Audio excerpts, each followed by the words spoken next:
sans limite, qui après peuvent être dans les limites articulaires, des limites éthiques, des limites personnelles. Mais sans cette acceptation des limites, c'est très difficile d'être libre.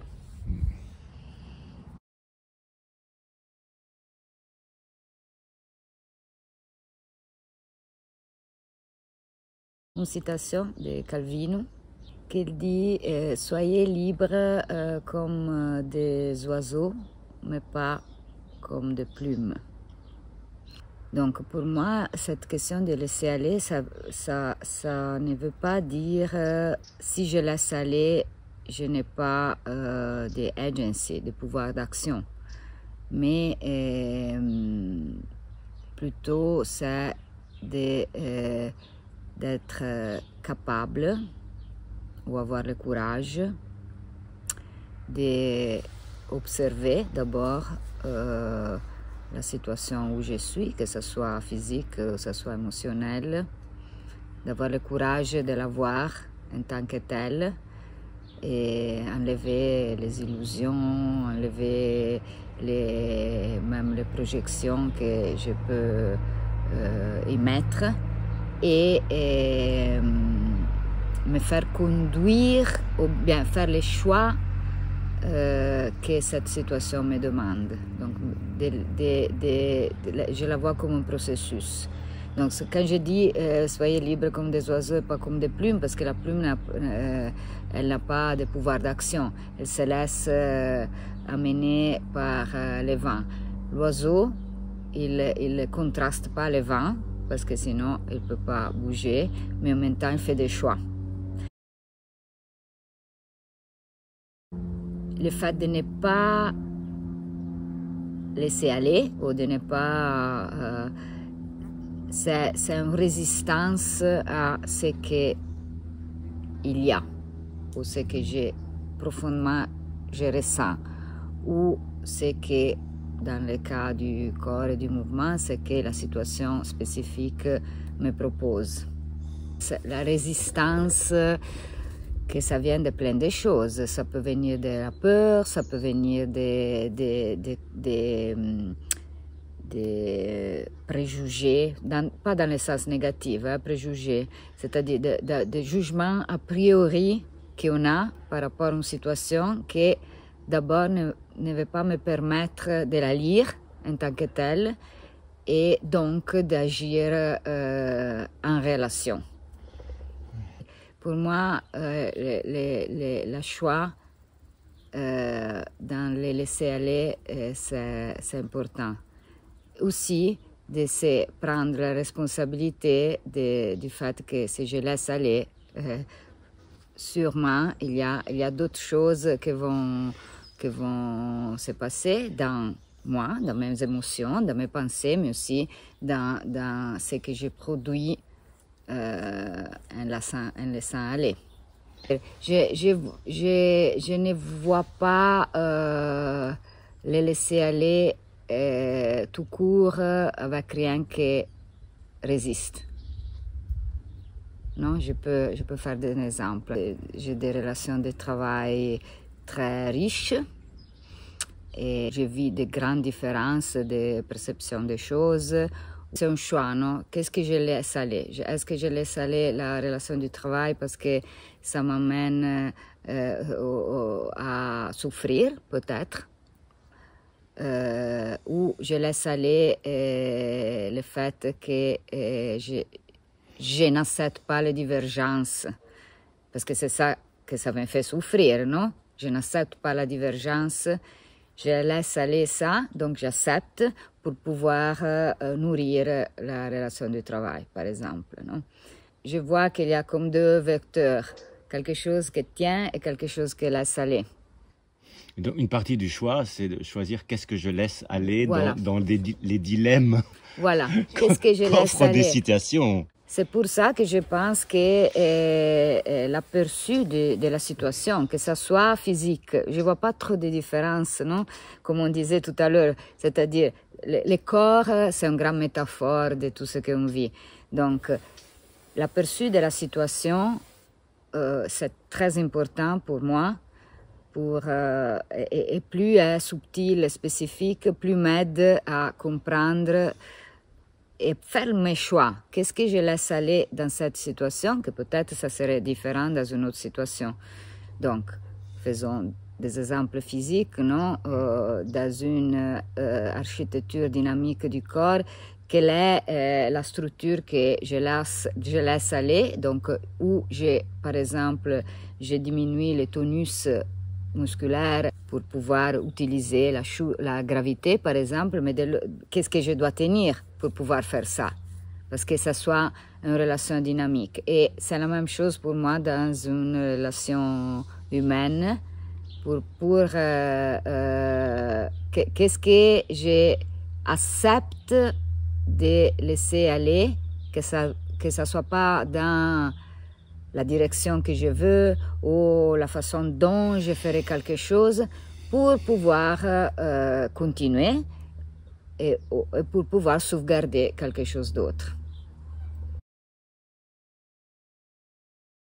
Tu parles il y a quelque chose qui laisse aller et il y a quelque chose qui résiste.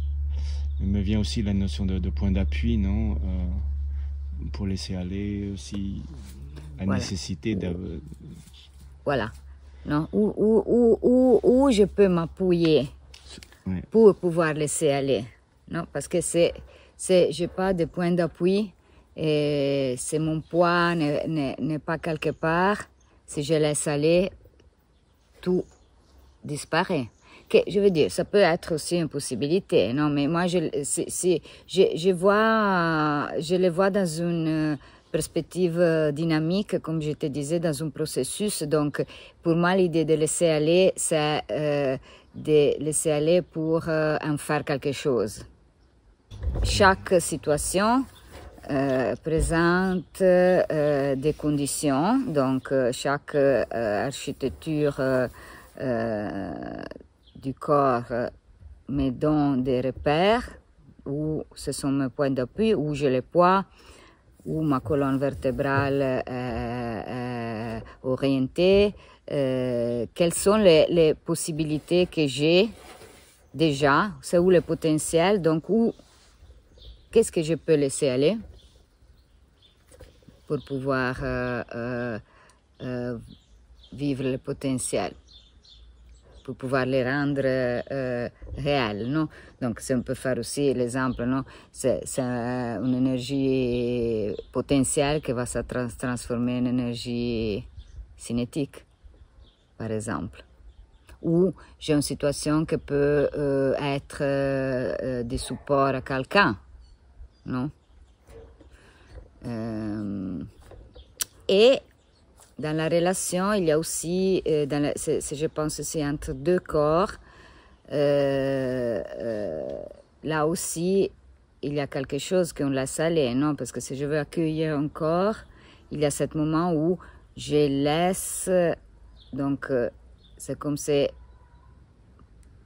la globalité de mon architecture, il se défait un tout petit peu pour pouvoir accueillir et pour se refaire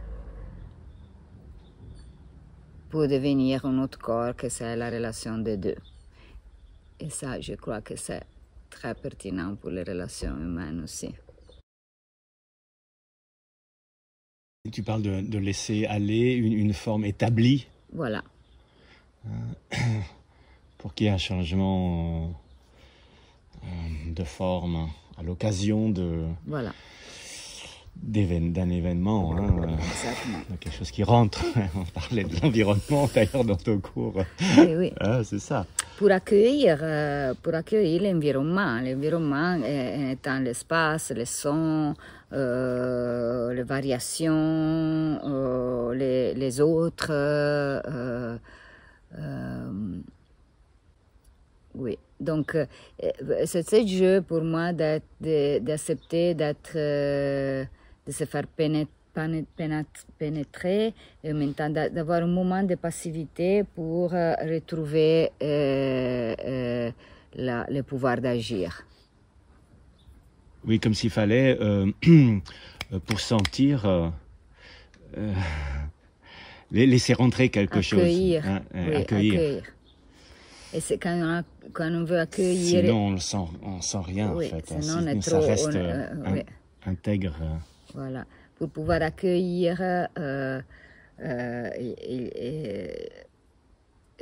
je pense qu'il y a ce moment où on laisse aller. Après, on laisse aller les tensions musculaires, on laisse aller quelque chose, on laisse aller les préjugés, on laisse aller les pensées. On peut laisser aller pour un moment la peur. Et après, bien sûr, on peut aussi refuser. Hein. C'est pas qu'on doit tout accepter. C'est vraiment le processus dont tu parles. Hein. Oui. Ce processus qui est d'abord faire avec, enfin, être déstabilisé, en fait. Voilà. Laisser aller, c'est d'accepter d'être déstabilisé et avoir aussi la confiance que c'est dans cette déstabilisation qu'on va retrouver une autre stabilité dynamique. Je la vois dynamique, la stabilité. Ouais. Quand je t'entends, j'entends même comme quelque chose en étape, hein, avec une première déstabilisation. Hein.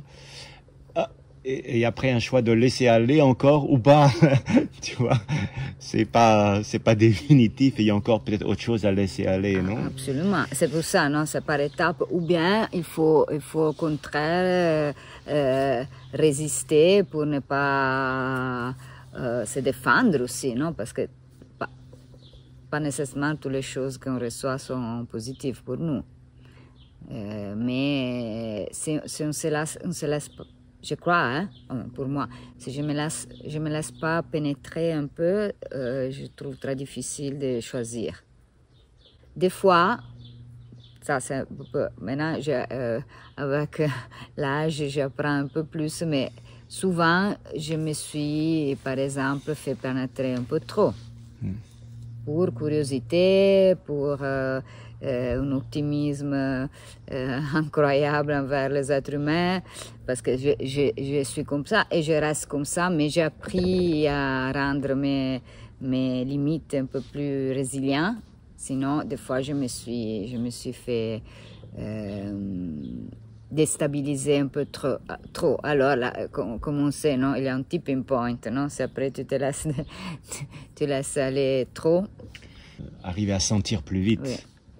Dans le premier moment, voilà. Et identifier qu'est-ce que c'est. Parce que encore une fois, non, si on pense physiquement, non, il y a chaque position et situation, il te donne un point, je ne sais pas le tipping point en français. Un point de bascule.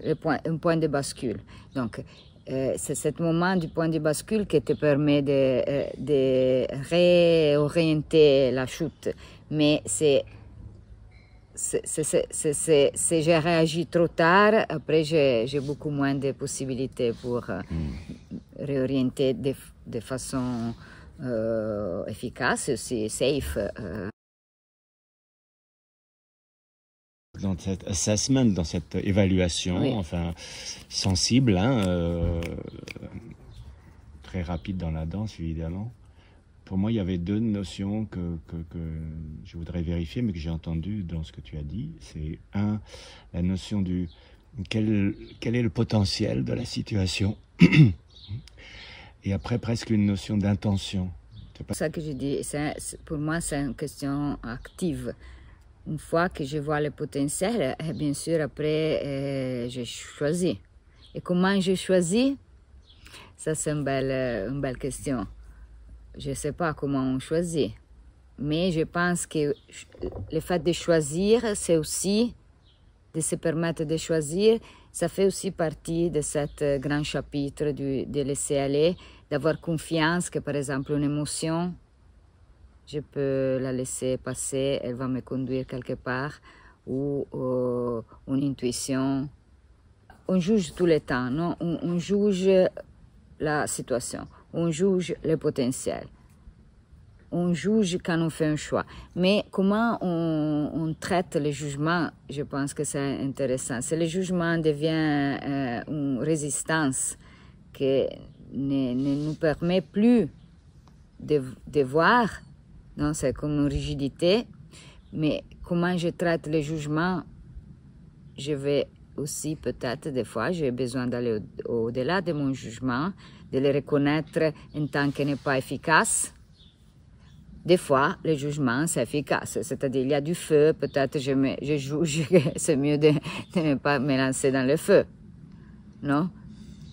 Mais il y a d'autres situations où, pour plein de raisons qui viennent de plein de choses culturelles, personnelles, on a des jugements a priori que peut-être il faut dismanteler. Reconsidérer ou... Si, reconsidérer ou réviser ou... laisser se défaire. Ouais, là encore. Cette idée de laisser se défaire, hein, qui va vers le bas, amène quand même à une force universelle qui fait que les choses se défont. Oui. Voilà. Et ça, c'est... Ça, pour moi, quand je regarde, c'est-à-dire là, tu regardes vraiment de haut, tu as une grande vision. Quand on a cette idée que les choses, de toute façon, se défont, et laisser aller, c'est beaucoup plus facile. Parce qu'on est moins attaché à ce détail que des fois, on nous amène à tellement de difficultés physiques et émotives aussi, non? Je reste attachée à ce détail, mais quand on change un peu la perspective, le détail devient assez insignifiant. Mais dans le corps aussi, on retrouve cette force de la gravité qui défait, non? Aussi, oui. Voilà, ce n'est pas nier le fait que les choses se défont et que donc il y a cette force de gravité, parce que les nier, ça serait par exemple refuser. Mais donc, je ne les nie pas, en même temps, comment je peux l'utiliser à mon faveur. Parce que comme ça, c'est comme si je peux collaborer avec une force que c'est beaucoup plus grande de moi et c'est une collaboration. Mais par exemple, quand on prend les vagues dans l'océan, non, c'est la même chose. Je ne vais pas aller contre la vague, non. Si je l'accepte, je peux me faire porter. Donc, me laisser aller aussi à cette force. Mais si je la contraste, souvent, quand on bouge, et ça je le vois en moi, mes élèves, quand on doit affronter quelque chose d'inconnu, peut-être apprendre quelque chose, on a des réactions que des fois on ne contrôle pas, que par exemple, je fais un exemple, de contracter les muscles abdominaux, non, donc la fascia frontale, non? Parce que ça c'est une défense, non? En même temps, ce n'est pas efficace. Le fait, par exemple, dans ce cas, de laisser aller cette contraction, ça va me donner d'autres possibilités pour affronter la difficulté que j'ai l'impression de ne pas pouvoir affronter. Mais non, souvent, cette réaction physique, ça vient aussi de la résistance à sentir l'humiliation de ne pas pouvoir faire. C'est-à-dire, c'est un jugement qu'on s'est fait, non? Je ne suis pas capable, je résiste. Je ne peux pas, je résiste. Au lieu de dire, ok, je ne peux pas, je fais un peu aussi de confiance, quelque chose va se passer, j'ai confiance dans mon processus d'apprentissage. Non? Souvent, on se rigidifie quand on est dans le moment d'apprentissage. Ça peut arriver. Et là, par exemple, c'est un bon exemple de tout ce qu'on vient de dire. Non? C'est au contraire, quand on laisse un peu plus aller, on devient un peu plus peureux. Donc quelque chose rentre. Peut-être pas à la vitesse dont on voudrait. Oui. Avec le, avec le laisser-aller, il y a l'acceptation. L'acceptation. Ouais. L'accept- De mes limites aussi, non? Ouais, de l'imperfection, De des limites. l'imperfection, oui. Imperfection, mon imperfection, l'imperfection des autres. Est-ce qu'il y a des choses qui t'ont aidé à découvrir cette notion, à la master?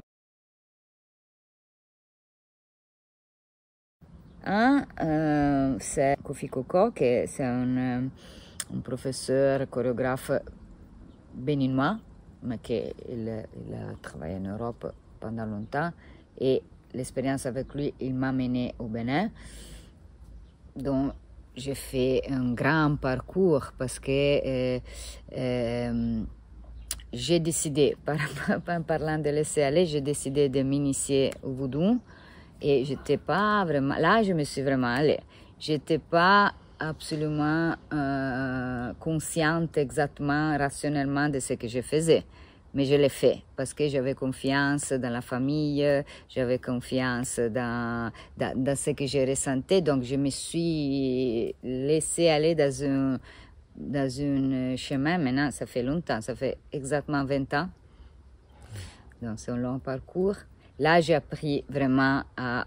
C'est-à-dire, c'est pas que j'ai appris. Je me suis laissée aller et après, je me suis confrontée avec tous mes peurs, mes résistances, les contradictions.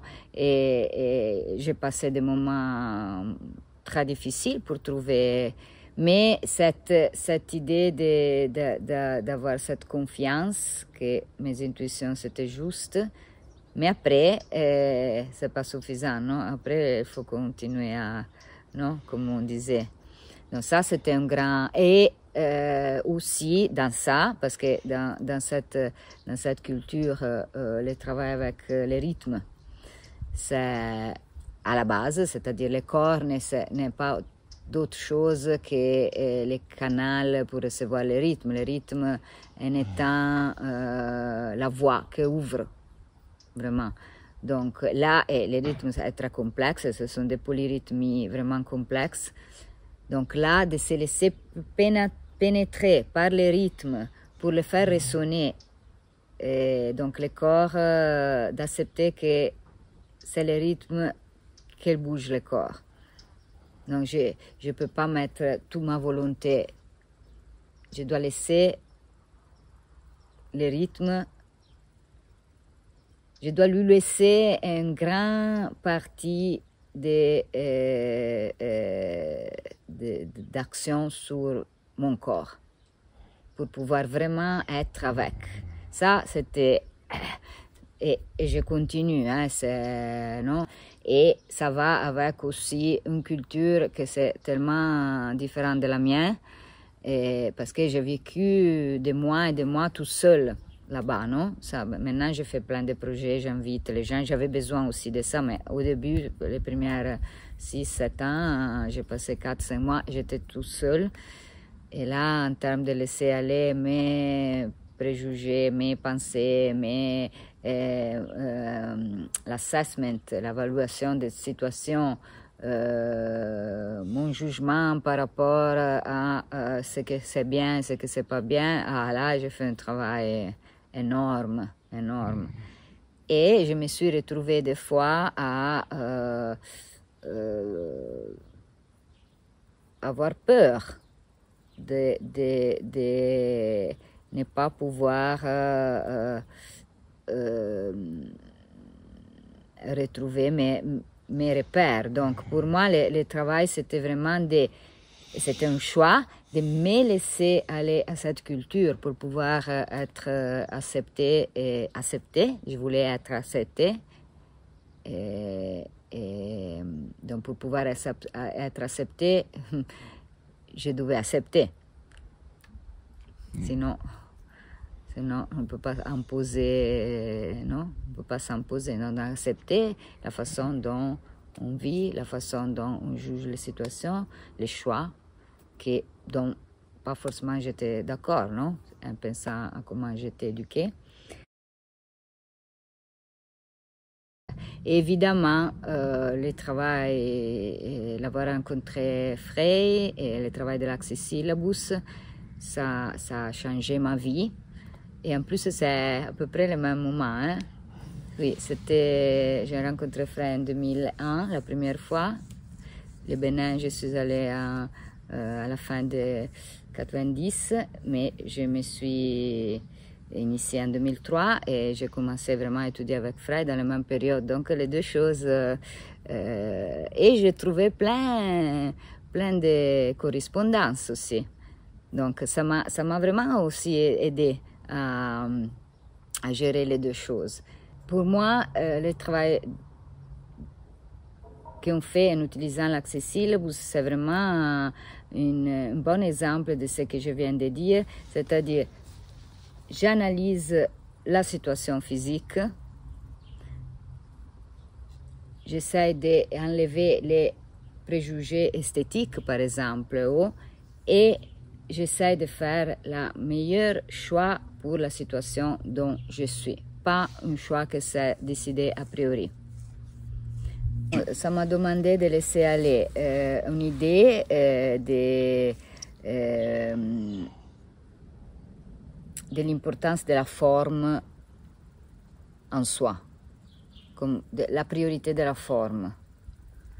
Parce que comme 90% des danseurs, j'étais éduquée en donnant priorité à la forme, à l'esthétique. Ça m'a demandé de laisser aller le fait d'apparaître juste. Non? C'est-à-dire quand on danse, encore, non? Cet regard extérieur, non? De me plonger dans une recherche où je devais chercher moi-même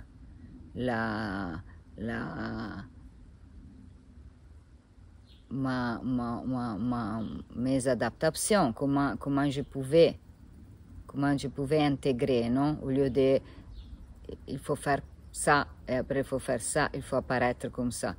Surtout ça, je dirais. Et d'autre côté, ça m'a donné aussi la conscience que c'est très important d'avoir ces points de repère pour pouvoir être libre. C'est-à-dire sans avoir de points de repère, que dans ce cas, ce sont les informations croisées, mélangées, entrelacées sur comment le corps bouge, on ne peut pas être libre. Donc, il faut chercher, il faut étudier, il faut... c'est pas donné. Oui. C'est drôle, le mot qui me vient, c'est la loi. La loi. Oui. C'est drôle, hein, c'est la loi comme ce qui demeure, ce qui est juste, ce qui est fondamental, ce qui organise et qui peut permettre aussi la liberté. Oui, mais sur ça, moi je suis... Voilà, que c'est dans l'acceptation des limites qu'on peut trouver la liberté. C'est sans limite... Et de comment fonctionnent les choses aussi. Oui, sans limite, qui après peuvent être dans les limites articulaires, des limites éthiques, des limites personnelles. Mais sans cette acceptation des limites, c'est très difficile d'être libre.